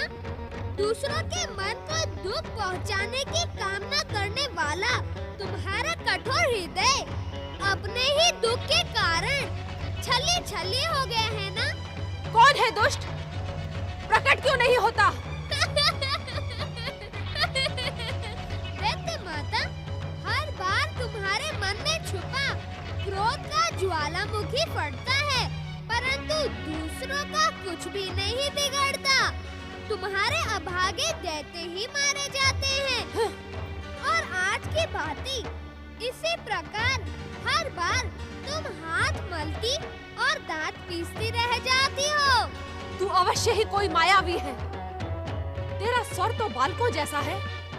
दुष्ट मायावी, तू बालक बनकर मुझे सताने आया है। यदि तुझ में साहस है तो सामने आ। दूसरों को साहस की चुनौती देने वाली दैत्य माता, अब तुम्हारा साहस समाप्त होने चला है। वृद्धावस्था ऐसी ही होती है। इस अवस्था में शरीर निर्बल परंतु वाणी कठोर हो जाती है। मुझे वृद्धा बताने का दुस्साहस ना कर। लक्षण तो वृद्धों जैसे ही हैं। देवांतक और नरांतक की मृत्यु ने तुम्हारा साहस और मनोबल तोड़कर तुम्हें वृद्धा बना डाला है। इसीलिए तो तुम मन ही मन रो रही हो। सच तो ये है दैत्य माता कि तुम्हारे मन के आंसू मुझसे देखे नहीं जाते। इसीलिए तो मैं तुम्हारे समीप आ गया। दुष्ट मायावी, तू बालक होते हुए भी चतुर लग रहा है, जो मुझ पर बातों का प्रहार कर रहा है। या तो तू यहाँ से चला जा, या फिर प्रकट होकर ये बता कि तू कौन है।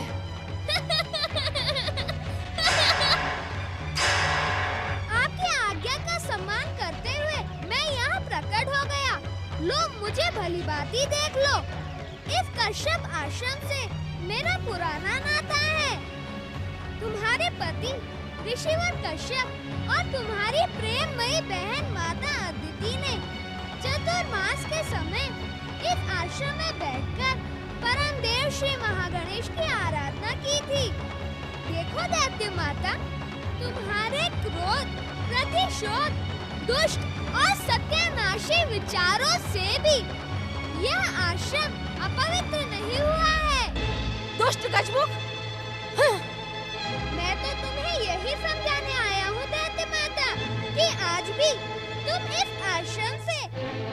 इच्छित वस्तु प्राप्त कर सकती हो। मैं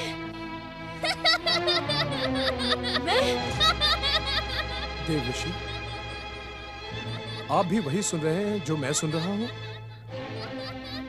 नारायण नारायण देवराज इंद्र, ये स्वर तो मुझे मंगल मूर्ति गौरीपुत्र श्री गणेश का ही सुनाई दे रहा है, किंतु ये किसे उपदेश दे रहे हैं? देव ऋषि, ये जानने के लिए आप अपनी दिव्य दृष्टि का प्रयोग करें। देवराज इंद्र, दिव्य दृष्टि का प्रयोग तो आप भी कर सकते हैं। नहीं देव ऋषि, सिंधु से पराजित होने के पश्चात मेरी वो दिव्य शक्तियां नष्ट हो गई हैं। यदि आप कृपा करेंगे तो श्री गणेश के दिव्य वचन सुनने का सौभाग्य मुझे भी प्राप्त हो जाएगा। अवश्य देवराज, अवश्य। इस समय परम देव मंगल मूर्ति श्री गणेश के अमृत वचन सुनने की सबसे अधिक आवश्यकता आपको ही है। नारायण नारायण।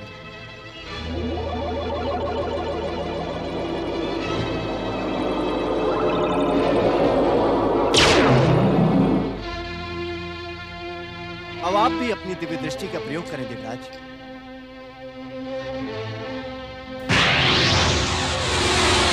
शत्रु वही है दैत्य माता जो शत्रु जैसा व्यवहार करे, परंतु दुर्भाग्य ये है कि तुम हर एक को अपना शत्रु समझती हो। मैं इस समय तुम्हारा भला करना चाहता हूँ। दैत्य माता का भला तो देवताओं की दुर्दशा में ही है। देवताओं की इससे अधिक दुर्दशा और क्या हो सकती है? सिंधु के कारण आज संसार में देवता मारे मारे फिर रहे हैं। नारायण नारायण। देवराज, श्री महागणेश के अवतार गौरीपुत्र श्री गणेश की करुणा भी तो देखिए कि वे दैत्य माता दिति को हिंसा, क्रोध और प्रतिशोध के मार्ग से हटाकर सुख और शांति के मार्ग की ओर ले जाना चाहते हैं। देवताओं की दुर्दशा पर श्री गणेश का ध्यान ही नहीं जाता। सिंधु के कारण संसार में जो देवताओं का अपमान हुआ, उस पर अपनी कृपा क्यों नहीं बरसाते? इस दुष्टा दिति पर कृपा करने की इतनी शीघ्रता क्यों है? शीघ्रता है देवराज, शीघ्रता है। दुष्ट यदि सद्मार्ग की ओर चल पड़े तो इससे अधिक प्रिय श्री महागणेश के इस संसार के लिए और क्या हो सकता है? यही तो श्री महागणेश का न्याय है। जिसे आप न्याय कहते हैं, मैं उसे अन्याय कहता हूँ। पूजनीय देवताओं के प्रति ऐसा पक्षपात क्यों? नारायण नारायण। देवराज, पक्षपात की इस स्थिति का निर्माण भी स्वयं आपने किया है। अर्थात स्मरण करें देवराज, आप अपनी भूल का स्मरण करें। किस भूल का स्मरण करवा रहे हो देव ऋषि? किस भूल का? आप स्मरण करें देवराज। सिंधु के आक्रमण के समय आपने श्री महागणेश की आराधना का संकल्प त्याग दिया था। इतना ही नहीं, अपने माता पिता के परामर्श पर जब आपने श्री महागणेश की आराधना प्रारंभ की तो उसमें भी आपका मन नहीं लगा। मैंने तो बहुत छोटी सी भूल की थी देव ऋषि, परंतु दैत्य माता दिति ने भयंकर अपराध किया था। बार बार परमदेव श्री महागणेश को अपमानित किया था, और फिर भी श्री गणेश आपकी सहायता नहीं करना चाहते। इसके पीछे कोई ना कोई कारण तो अवश्य होगा। नारायण नारायण।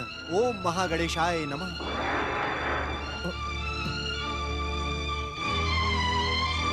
कारण एक नहीं, अनेक है दैत्य माता। जब जागो तभी सवेरा दैत्य माता। उचित और अनुचित पर विचार छोड़कर तुम अपनी भूलों का पश्चाताप करो।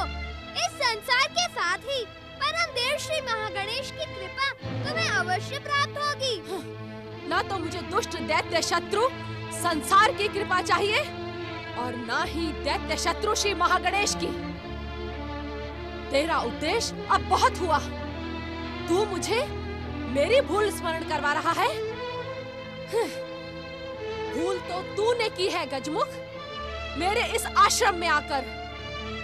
अब मैं तुझे जीवित नहीं छोड़ूंगी। दैत्य माता, मुझ पर प्रहार करने का विचार तुम्हें घोर संकट और भयानक कष्टों में उलझा देगा।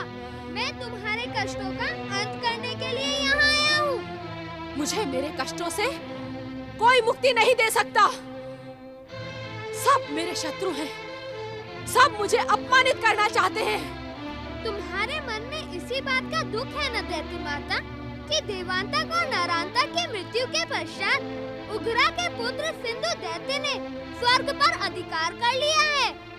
इससे अधिक दुख और क्या हो सकता है कि मेरी सौत दुष्टा अदिति का दुष्ट पुत्र सूर्य से वरदान प्राप्त कर उग्रा का पुत्र सिंधु स्वर्ग सम्राट बन गया। सिंधु के स्वर्ग सम्राट बन जाने से मेरा दूत लांछित हुआ है, लांछित। तो मैं तुम्हारे इस दुख को अभी दूर किए देता हूँ। तुम मेरे साथ छल तो नहीं कर रहे हो गजमुख? छल और प्रपंच तो आपके आभूषण है दैत्य माता। मेरा उनसे क्या काम? मैं सत्य ही आपका दुख दूर करूँगा दैत्य माता। स्वर्ग सम्राट सिंधु दैत्य माता अदिति का दुख दूर करने के लिए तुरंत यहाँ प्रकट हो जाओ।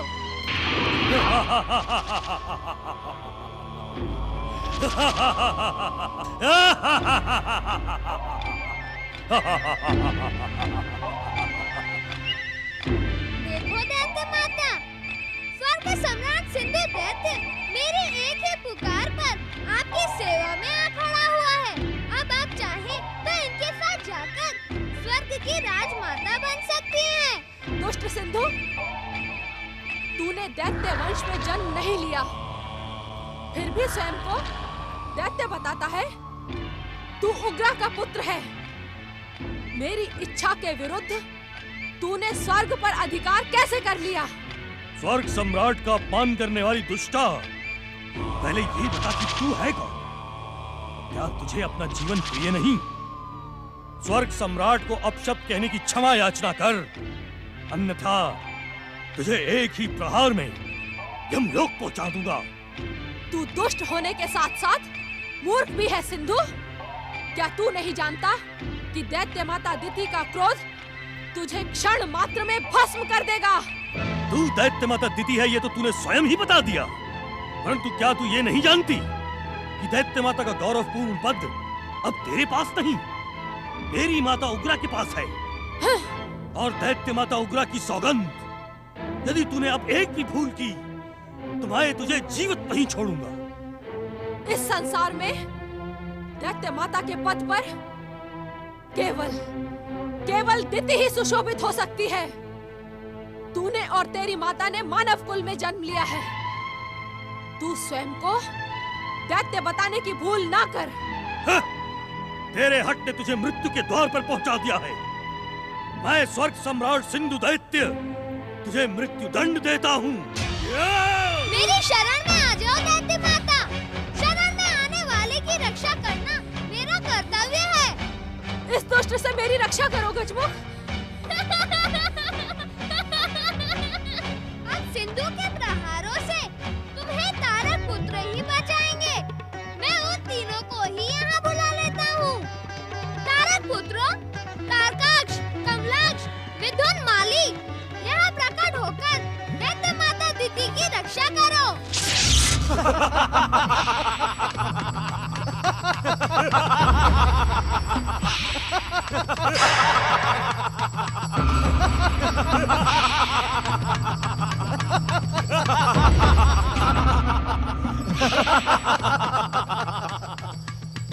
प्रणाम दैत्य माता। हमारे लिए क्या आज्ञा है माता? मूर्ख सिंधु, दैत्य माता अदिति को अपमानित करके तूने भयानक भूल की थी। अब तीनों तारक पुत्रों के प्रहार से संसार की कोई भी शक्ति तेरी रक्षा नहीं कर पाएगी। दुष्टा अदिति के पुत्र सूर्य से प्राप्त अमृत भी तुझे नहीं बचा पाएगा। जिस रहस्य को मैं बहुत दिनों से जानना चाहता था, आज मैं उसे जान ही गया।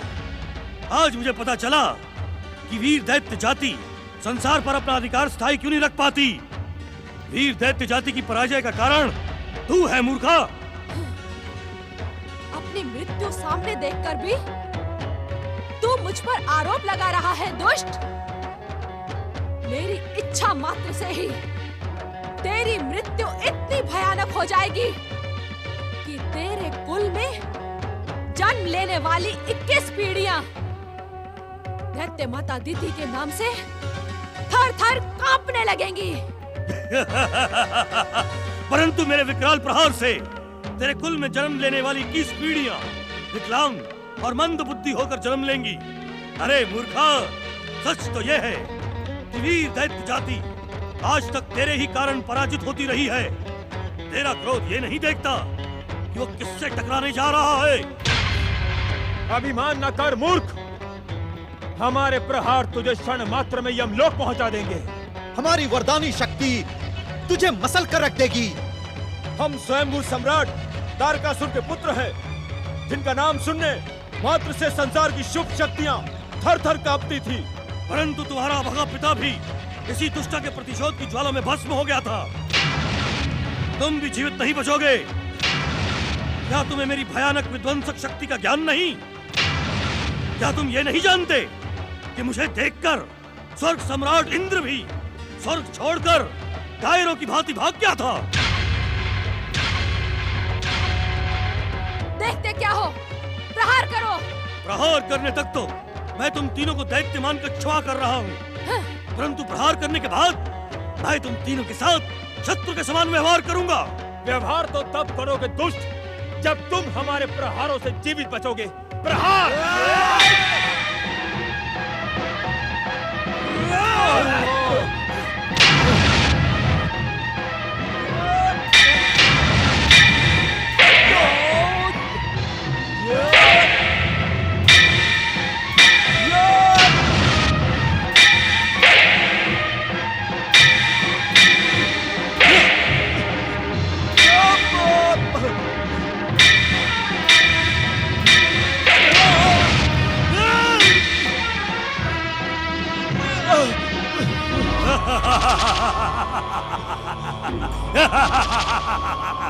मेरे दूत को लज्जित ना करो तारक पुत्रों। इस दुष्ट को शीघ्र मृत्यु दंड दो, शीघ्र। दुष्टा, तारक पुत्रों का वध करने से पहले मैं तेरा वध करूंगा। हाँ। अब तू मेरे प्रहार से जीवित नहीं बचेगी।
तुम तीनों को मेरी शक्ति का ज्ञान हो गया होगा मूर्ख तारक पुत्रों।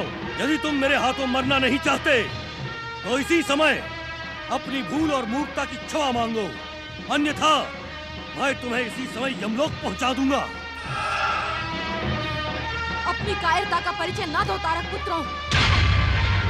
पराजित होने से तो मर जाना ही उचित होता है। तुम तीनों मिलकर इस दुष्ट को समाप्त कर सकते हो। अपने वरदानी प्रहारों से इस दुष्ट का शरीर छलनी छलनी कर दो।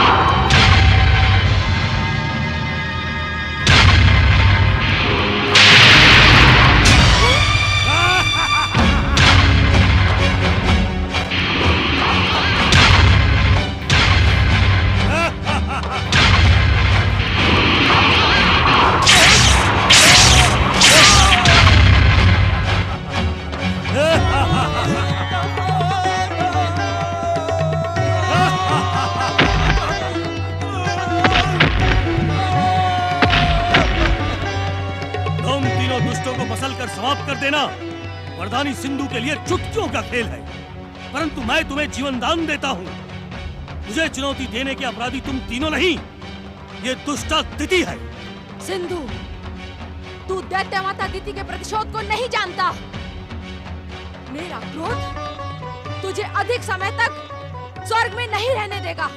तेरा क्रोध जन्मे उससे पहले मैं तुझे यमलोक भेज देता हूँ।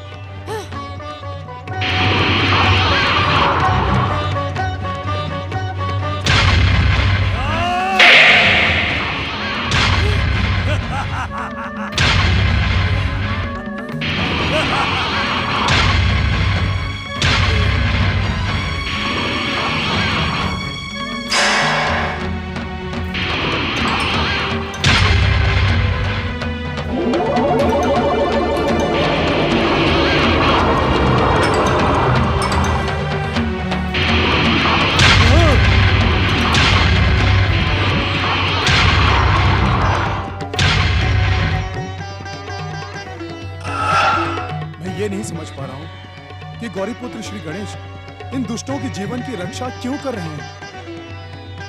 ये आपस में लड़कर ही मर जाएं तो संसार में शांति होगी। संसार में नहीं देवराज, आपके हृदय में।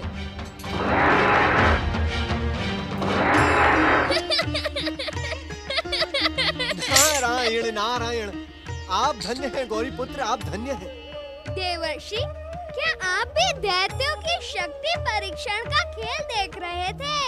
देख तो अवश्य रहा था मंगल मूर्ति, किंतु मैं समझ नहीं पाया कि आपने सिंधु के घातक प्रहारों से दिति की क्यों रक्षा की। आपने ही तीनों तारक पुत्रों को सिंधु के हाथों मरने नहीं दिया। इसके पीछे रहस्य क्या है मंगल मूर्ति? रहस्य को तो आप जानते ही हैं देवर्षि। नारायण नारायण प्रभु, जानता होता तो पूछता ही क्यों? क्योंकि प्रश्न पूछना तो आपका स्वभाव है। क्या आप ये नहीं जानते कि हम दैत्य माता दिति की रक्षा करने के लिए ही कश्यप आश्रम में प्रकट हुए थे? फिर हम अपने सामने उन्हें मरने कैसे देते? नारायण नारायण। जहाँ तक तारक पुत्रों का प्रश्न है, तो ब्रह्मा जी के वरदान के अनुसार उन तीनों का वध तो भगवान शिव के हाथों ही होना है। तो सिंधु उन्हें कैसे मार सकता था? एक बात और। ओम महागणेशाय नमः। नारायण नारायण।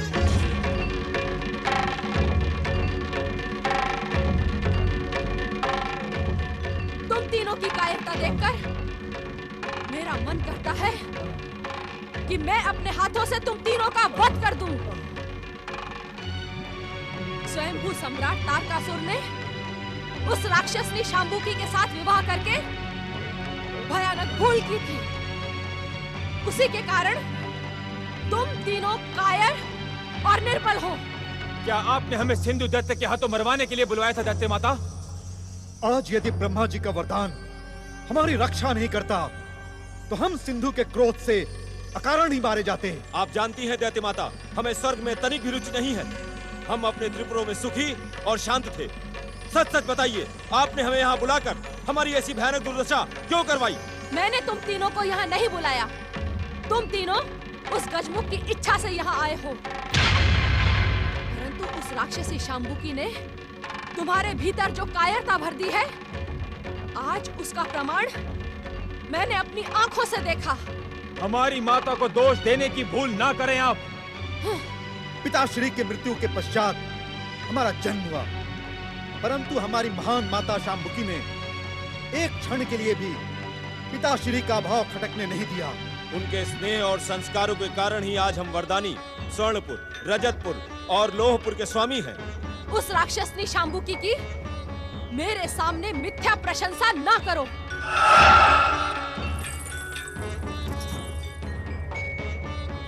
दैत्य माता दिति, अमरता का वरदान प्राप्त सिंधु के हाथों आप मेरे पुत्रों को आहत करवाकर कोई पुराना प्रतिशोध लेना चाहती हैं?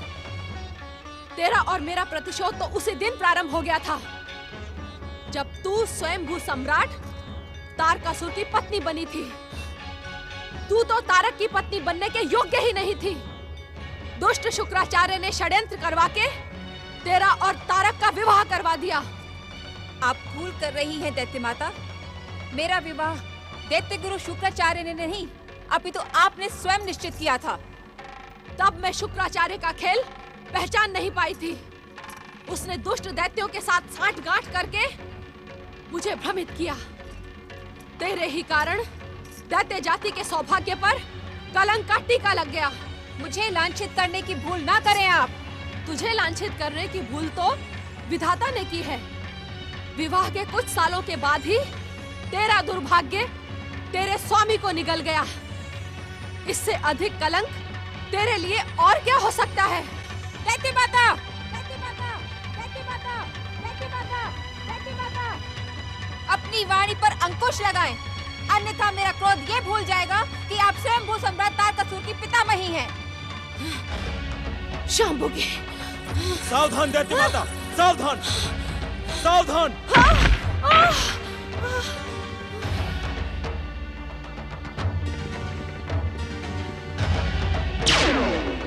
वरदानी तारक पुत्रों, दैत्य माता दीति तुम्हारी प्रपितामही है। स्वयं गौरी पुत्र श्री गणेश ने इनकी सिंधु दैत्य के घातक प्रहारों से रक्षा की है। अब क्या तुम उन्हें मार देना चाहते हो? इसका जीवित रहना उचित नहीं है दैत्य गुरु। इसके कारण वीर दैत्य जाति पर संकट के बादल मंडराते रहते हैं। देखें दैत्य गुरु, देखें ये दुष्टा अचेत पड़ी कितनी भली लग रही है। ऐसा प्रतीत होता है जैसे कि ये बेसुध नहीं अपितु मृत पड़ी है। वो दिन दैत्य जाति के लिए कितना सुखद होगा जिस दिन इसकी मृत्यु होगी। अपनी वाणी पर अंकुश लगाओ पुत्रों। दैत्य माता दीति दैत्य जाति में सबसे अधिक आदर और सम्मान के अधिकारी हैं। माता, कुछ देर पहले तो आप स्वयं ही। वरदानी तारकाक्ष, दैत्य स्त्रियों का स्वभाव जन्म से ही कला प्रिय होता है, परंतु तुम तीनों इस महापाप से बचो। इनकी हत्या के महापाप से तुम्हारी वरदानी शक्ति नष्ट हो जाएगी। ये आप क्या कह रहे हैं दैत्य गुरु? पुत्रों, दैत्य गुरु का कथन सत्य का प्रमाण है। वरदानी तारक पुत्रों, यदि अपना कल्याण चाहते हो तो दैत्य माता दीति को अपने साथ अपने त्रिपुरों में ले जाओ। नहीं दैत्य गुरु, नहीं। इन्हें अपने साथ रखने का अर्थ दुर्भाग्य को आमंत्रित करना है। यदि ये तारक पुत्रों के साथ गई तो हमारे जीवन का सुख और चैन समाप्त हो जाएगा। परंतु माता, कोई भी निर्णय लेने से पहले इतना अवश्य सोच लें कि दैत्य माता ने सिंधु दैत्य को चुनौती दी है और वो इनसे प्रतिशोध लेने अवश्य आएगा। दैत्य माता की जीवन रक्षा के लिए इनका हमारे साथ जाना उचित है माता श्री। यदि सिंधु ने इनके जीवन को हानि पहुंचाई तो हम स्वयं को क्षमा नहीं कर पाएंगे। वरदानी तारक पुत्रों का कथन उचित और न्याय सम्मत है शांभुकी। अब विलंब न करो, इन्हें शीघ्र ही अपने साथ ले जाओ। यदि इनकी सुध लौट आई तो ये कदापि तुम्हारे साथ नहीं आएंगी। माता, ऐसी स्थिति में इन्हें ले जाना ही उचित होगा। आप हमें आज्ञा दे माता। स्वामी की पितामही को मैं इस प्रकार यहाँ नहीं छोड़ सकती। दैत्य गुरु के कथन का सम्मान करते हुए मैं तुम तीनों को आज्ञा देती हूँ कि इन्हें यहाँ से ले चलो।